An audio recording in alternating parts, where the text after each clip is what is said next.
Hello and welcome. आप देख रहे हैं पॉपकॉर्न न्यूज़। पॉपकॉर्न न्यूज़ में आज मैं आपको बताऊंगा रिया चक्रवर्ती और महेश भट्ट की एक चैटिंग। इस चैटिंग में क्या है, इस व्हाट्सएप चैटिंग में क्या है, मैं आपको थोड़ी देर में बताऊंगा। लेकिन उससे पहले मैं आपको बता दूं, आप पॉपकॉर्न न्यूज़ को सब्सक्राइब करना ना भूलें। सब्सक्राइब बटन के बगल में बेल आइकन का बटन भी दबाना ना भूलें ताकि आपको मेरी सारी वीडियो मिलती रहें।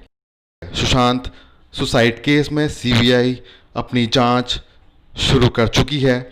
सीबीआई ने सुशांत के नौकर नीरज से पूछताछ की है और सीबीआई का शिकंजा धीरे धीरे धीरे करके अब बाकी के जो किरदार हैं, बाकी के जो आरोपी हैं जिन पर शक जताया जा रहा है, उन आरोपियों से सीबीआई पूछताछ करेगी। सीबीआई को शक होगा तो इन आरोपियों को अरेस्ट भी करेगी, अरेस्ट करके गिरफ्तार करेगी और उसके बाद लॉकअप के अंदर पूछताछ करेगी। इसमें रिया चक्रवर्ती जो कि सुशांत की गर्लफ्रेंड रह चुकी है, रिया का भाई शौविक जिस पर 15 करोड़ के गबन का आरोप है, इन पर बड़ा शिकंजा कस सकता है।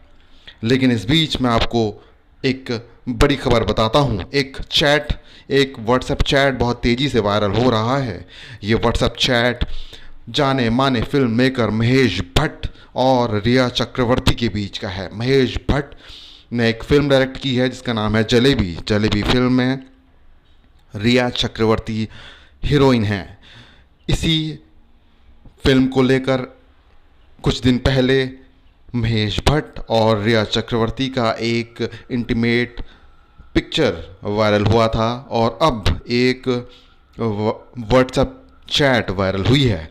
ये व्हाट्सएप चैट सुशांत की मौत यानी कि 14 जून से ठीक 6 दिन पहले यानी 8 जून की रात 7:43 से लेकर 8:08 के बीच की है। यही वो दिन था जिस दिन रिया सुशांत का घर छोड़कर चली गई थी। चैट के मुताबिक भट्ट ने रिया को पीछे मुड़कर न देखने की सलाह दी थी। ये चैट में और भी बहुत कुछ है जिसका मैं आपको बारी बारी से ब्यौरा देता हूँ। इस चैट में रिया ने खुद को आयशा के रूप में प्रदर्शित किया है। आयशा वो किरदार है जो फिल्म जलेबी में रिया ने प्ले किया है। तो इस चैट में क्या है वो सुन लीजिए। इस चैट में पहले रिया चक्रवर्ती टेक्स्ट करती हैं महेश भट्ट को कि भारी दिल और राहत की भावना के साथ आयशा आगे बढ़ गई है सर। हमारा आखिरी कॉल जगाने वाला कॉल था। आप मेरे एंजल हैं। आप तब भी थे और अब भी हैं। इसके जवाब में महेश भट्ट लिखते हैं, पीछे मुड़कर देखना मत, इसे संभव बनाओ जो कि ज़रूरी है। आपके पिता को मेरा प्यार, उन्हें बहुत खुशी होगी। जवाब में रिया लिखती हैं, कुछ साहस मिला सर, और आपने उस दिन फ़ोन पर मेरे पिता के बारे में जो कहा उसने मुझे स्ट्रांग होने के लिए प्रेरित किया। हमेशा खास होने के लिए उन्होंने आपको प्यार और शुक्रिया भेजा है। फिर महेश भट्ट ने लिखा, तुम मेरी बच्ची हो, मैं हल्का महसूस कर रहा हूँ। रिया चक्रवर्ती ने जवाब दिया, आह, शब्द नहीं है सर, दिल भरा हुआ है, लेकिन आपके लिए जो फीलिंग होती है वह सबसे अच्छी होती है। महेश भट्ट जवाब देते हैं, बहादुर होने के लिए शुक्रिया। रिया चक्रवर्ती फिर लिखती हैं, किस्मत का शुक्रिया जो उसने मुझे आपसे मिला दिया। आप सही हैं, हमारे रास्ते इस दिन के लिए ही मिले थे, सिर्फ एक फिल्म के लिए नहीं बल्कि कुछ बहुत अलग है।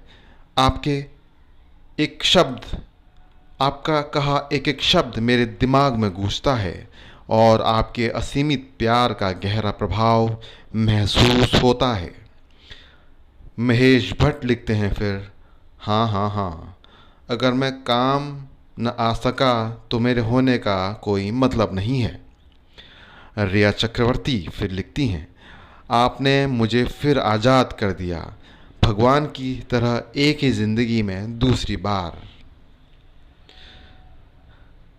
इसके जवाब में महेश भट्ट लिखते हैं, रेस्ट। फिर रिया चक्रवर्ती लिखती हैं, आह शांति। फिर महेश भट्ट टेक्स्ट करते हैं, हैप्पी बर्थडे। फिर रिया लिखती हैं, हा हा हा, मैं स्माइल कर रही हूँ, I love you my best man, आपको प्राउड फील कराऊंगी। महेश भट्ट फिर लिखते हैं, तुमने पहले ही करा दिया वाकई, तुमने जो किया उसके लिए गट्स चाहिए, पीछे मुड़कर मत देखना। और यहीं पर ये चैट समाप्त हो जाती है। इस चैट की टाइमिंग और इस चैट के शब्द अब सोशल मीडिया पर वायरल हो रहे हैं, तरह तरह की बातें हो रही हैं। ये कहा जा रहा है कि सुशांत की मौत से ठीक 6 दिन पहले रिया ने जब उनका घर छोड़ा, उसके बाद ही वो ये मन बना चुकी थी कि वो अब सुशांत की ज़िंदगी में फिर नहीं आएंगी। ये टेक्स्ट उन अटकलों को भी विराम देता है जिन अटकलों में ये कहा गया था कि सुशांत ने रिया को डंप किया, यानी सुशांत ने पहले रिया को छोड़ा। इस चैट से ये मालूम चलता है रिया ने पहले सुशांत को छोड़ने का फैसला किया। ऐसा हो सकता है, ऐसा कहा जा रहा है, ऐसा माना जा रहा है कि इस अलगाव के बाद, रिया और सुशांत के बीच इस ब्रेकअप के बाद दोनों के बीच तल्खी बढ़ी। उस तल्खी का परिणाम ये हुआ कि पहले से ही अवसाद का सामना, पहले से ही डिप्रेशन का सामना कर रहे सुशांत सिंह मेगा डिप्रेशन में चले गए। उसके बाद उन्हें ये लगा कि वो इस झटके से उभर नहीं पाएंगे, और ये कहा जा रहा है, ये माना जा रहा है कि इसके बाद सुशांत ने मरने का फ़ैसला किया।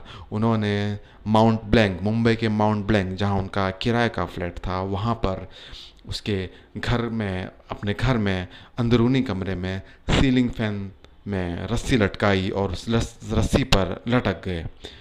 ये एक थ्योरी है, इस थ्योरी पर सीबीआई काम करेगी। सीबीआई का काम है जांच करने का, और हमारा काम है आपको इन्फॉर्म करने का। तो अभी फ़िलहाल के लिए इतना ही। Good bye.